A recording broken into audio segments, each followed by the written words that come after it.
negative effects of globalization also. So if there are positive, like the globalization na siya mga positive impact, like mga travel dali or great communication na siya negative impact. So first, we're going to discuss about the news efforts and further diseases.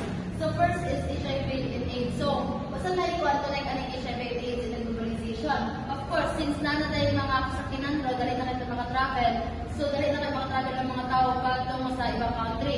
So, if ever nag-carry sila diseases or makikontact sila, for example, na individual sa Thailand o ato sila sa Pilipinas. And then, it happens na nakipag-sex sila dito or nakipag-contact sila. So, let's just say na kung katong nasa Taiwan is na-share sakit. So, there are possibility na kung ano yung contact dito sa Pilipinas, so sigurado mag-sakit ko siya. So, ang effect atin niya sa atong economic, it can be nga pag mag-sakit sa tao, na po yung kuan, makakonect na siya sa atong public health since mga yun na sila dagat. So, second is avian flu. This avian flu, it is bird flu or bird diseases. So, this normally gigan siya sa itlog o sa mga bird. Now, for example, ang Amerika, nag-import siya mga langgam din sa Pilipinas.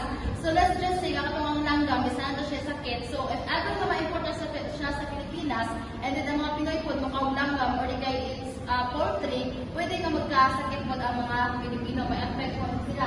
So, nag-play po o great role ang globalization atom, which is negative impact.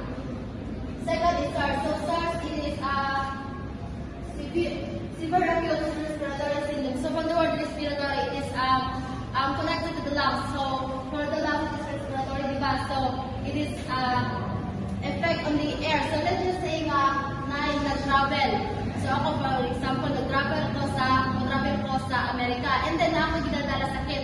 So, ako sakit ng diseases, which is the SARS, mo-travel siya through the air.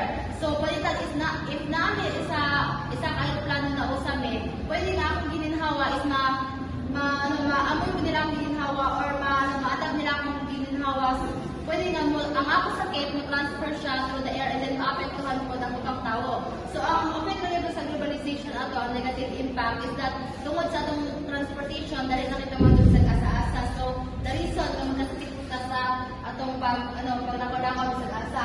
So, fourth is Ebola virus. So, Ebola virus is a cross-border transmission. Ito mga cross-border, ito mga tao, mamalto sila sa laing border. If ever na magsakit sila, for example, ako taga Pilipinas ko, kung nakasakit, then makalit ako immigrate sa China, dahil nakasakit dala, possible po nga katong mga tao ng China nga ako makasalamuha is magkaroon po sila ng sakit. So, this Ebola virus is mag-transform ni siya nga diseases through cross-border. And then, last one, tropical diseases in Europe. So, let's just say, for example, is the lamok. Okay. For example, kung lamok, makapaak siya o naisakit na tao, and then, syempre, nakasakit siya dugo at mga tao. Now, if ever na makapaak mo siya lain na tao, so possibility nga katong dugo man niya sa sakit, na naisakit na tao, possibility nga mag-transfer na ito siya sa lain na tao. So, that's how tropical diseases in Europe happens in terms of diseases and globalization. So, what is the reason man yung need na to discuss ang negative impact of globalization in terms of diseases?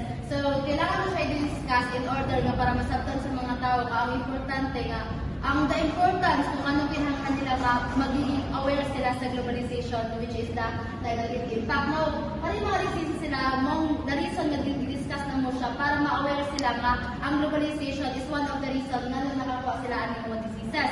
So, after that, ma-aware sila nga, mas better pa di ay nga mag-stay sa itong country or ma-aware sila nga ani di ay ang ways nga para ma-transfer din nga mga diseases. Which is, kung makabalo sila nga ways nga na di ang ma-transfer ang diseases, ma-avoid nila ang karang mga types of diseases.